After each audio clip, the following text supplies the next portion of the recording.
meteorologist Chase Jones. Well, a huge shout out to JD as he joins the KSAN family. You're doing amazing today, and the weather is absolutely perfect. Now, over the weekend, we saw a lot of that low cloud cover make its way in with the remnants of Tropical Storm Eric. No rain, unfortunately, but definitely seeing a lot more of this cloud activity with strong convection going around the Concho Valley.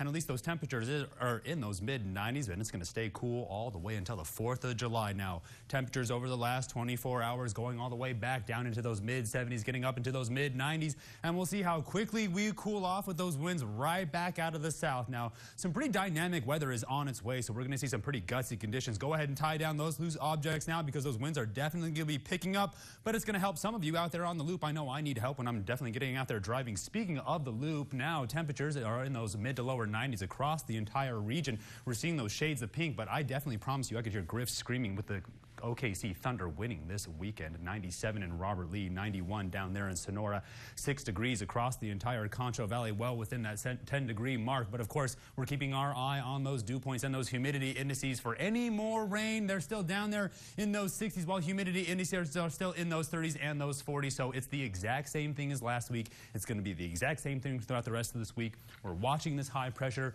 over the eastern United States as we continue to watch the circulation. Now, last year we saw waves of dry air making its way through, and that pulled up some of the moisture, some around Minnesota. This year, it's encompassing the entire eastern side of the United States, and we're keeping our eye on this sort of avenue, this boulevard, this interstate of moisture that's just skipping right over the Concho Valley and then just pummeling the eastern side of the United States, definitely along the Mississippi River Valley. Now, the upper level pattern was showing us high pressure over the eastern United States last week. This week, it's gonna weaken, but we're keeping our eye on a little bit of circulation over the western Atlantic at this point as we make our way closer towards 4th of July. That entire time I was talking, we're just keeping our eye on the resurgence of what could potentially be a heat dome by next week, but those temperatures still going strong in those mid-90s. Now, water vapor imagery, get a good look. There is the explosion of moisture on that road, whatever you guys want to call it. Look how it's just going right down from Wisconsin, straight down just outside of the Concho Valley and off towards the east. Some strong convection trying to get a little organized as it makes its way in. Pretty strong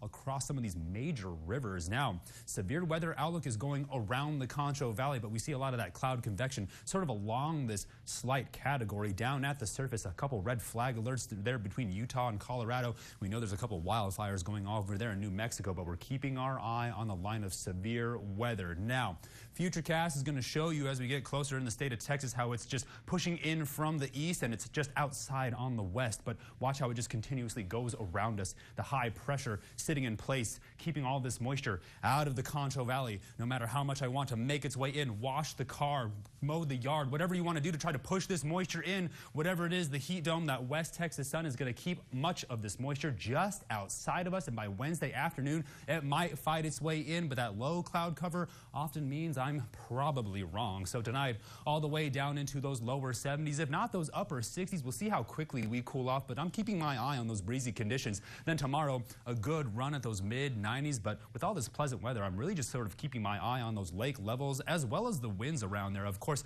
I always want to know if we're going to enter that high craft advisory as we get closer towards the end of the week. Zoe, I don't think we've missed any holidays. Finally, we're not doing something in the Concho Valley. Gives us time to clean up and recharge before the 4th of July starts to pick up and those temperatures level out in those 90s while those overnight lows just continue to hang out in those comfortable lower 70s. Stay tuned on more of the break. You're watching KSAN News at 5.